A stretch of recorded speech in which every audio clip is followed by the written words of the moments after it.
Let's go on over to Zimbabwe now, where the economy is in rapid decline, with inflation now sitting at around 500%.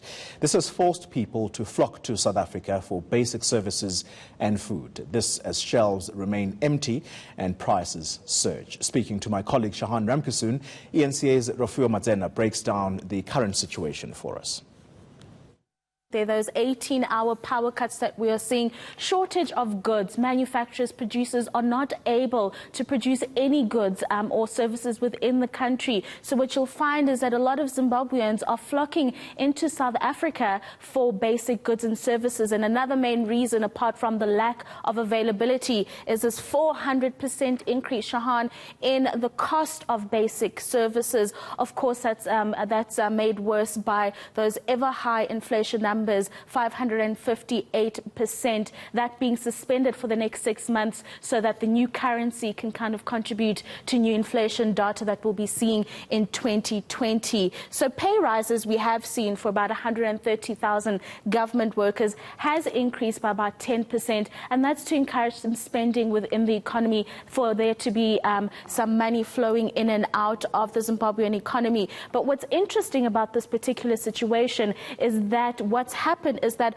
a quarter of the population in Zimbabwe has left the country, and according to many analysts, apart from them being in South Africa and other parts of the world, it is going to be getting worse. Let's take a look at here at some of the other reasons that are contributing to the Zimbabwean economic so that the other economic crisis they're affecting. So the GDP is expected to decrease or shrink even further this year, the most since 2008. So that's what the remaining Zimbabwean citizens are going to be looking at when it comes to the GDP growth. So there will be no GDP growth this year, according to many analysts, and that is going to continue to contribute to the dire situation in Zimbabwe. Let's have a look at some of the ways in which government has tried to intervene. So we saw that there was a $27 billion of investments that was announced by President Mnangagwa after he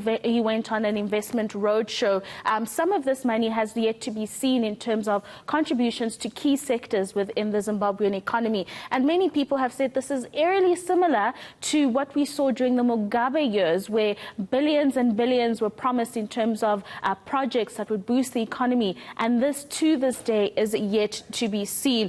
There was also the reintroduction of the Zim dollar, which I must say, we'll talk about this a little later, has not been great for South African companies operating within the Zim market, attracting investment, a prudent fiscal policy that they've tried to put into place, which are yet to see the benefits of. And this was very interesting. Earlier this year, there were talks that South Africa may give a $1.2 billion loan to Zimbabwe. Of course, there were lots of fears around this. The SARB really not keen on this, not only because South Africa's financial or fiscal stability is in question at the moment, but also that Zimbabwe is a credit risk. So that was the issue there.